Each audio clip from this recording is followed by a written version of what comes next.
डफली बजाते गीत गाते हुए लोगों का ये हुजूम तेलंगाना के तिगुलकोंटापल्ली का है। नक्सलियों के शीर्षस्थ नेताओं में से एक कट्टा रामचंद्र रेड्डी उर्फ गुटसा उसेंडी के शव के अंतिम संस्कार के समय का ये नज़ारा है।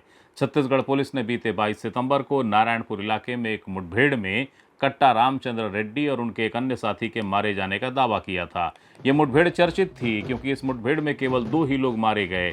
कोई भी अन्य कैडर न घायल हुआ, न खरोच आई, न मारा गया, न पकड़ाया। पुलिस के मुठभेड़ को चुनौती देते हुए एसआईटी जांच की मांग वाली एक याचिका हाईकोर्ट में पेश की गई थी, जिसे खारिज कर दिया गया। कट्टा रामचंद्र रेड्डी को उनके परिचित वकील साहब के नाम से भी जानते थे, लेकिन जो सर्वाधिक प्रचारित और चर्चित नाम था वो था गुटसा उसेंडी। कट्टा रामचंद्र रेड्डी का शव कथित मुठभेड़ के करीब 27 दिनों के बाद 17 अक्टूबर को उनके पैतृक गांव पहुंचा, जहां 18 अक्टूबर को ये अंतिम यात्रा निकली। इस कार्यक्रम में पहुंचे लोगों के बीच जिनकी सबसे ज्यादा चर्चा थी वो थे भूपति। वही भूपति जिनका सही नाम है मल्लू जोला वेणुगोपाल, जिन्हें लेकर यह प्रचारित किया गया है सरकार के द्वारा कि वे सीसी मेंबर और पोलित ब्यूरो सदस्य हैं। लेकिन खबरें ये भी हैं कि माओवादियों ने उन्हें करीब 1 साल से संदिग्ध मान लिया था।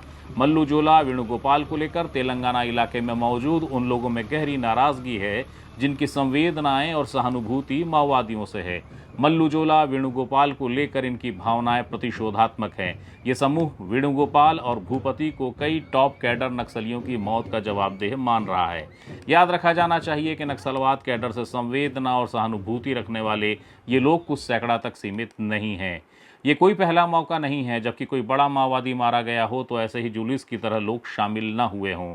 एक अन्य टॉप नक्सली कमांडर जयराम उर्फ चलपति की मौत के बाद जब उनका शव तेलंगाना लाया गया तो इसी अंदाज में उन्हें श्रद्धांजलि दी गई थी।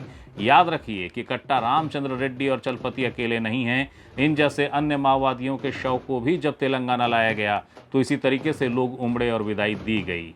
गृह मंत्री अमित शाह ये दावा करते हैं कि मार्च 2026 तक देश नक्सल मुक्त हो जाएगा। हालांकि बाद में उनके बयान का शब्द बदला और उन्होंने कहा कि सशस्त्र नक्सली समाप्त हो जाएंगे। नक्सली और सशस्त्र नक्सली के बीच इस अंतर के क्या मायने हैं, ये भी सवाल है। छत्तीसगढ़ के पूर्व सीएम और मौजूदा समय में पाटन विधायक भूपेश बघेल इसे लेकर सरकार से सवाल कर चुके हैं। बहरहाल इस सवाल के साथ ये नज़ारा बताता है कि यदि कोई विचारधारा है तो उसके समर्थक भी होंगे ही और विचारधारा शायद ही कभी समाप्त होती हो।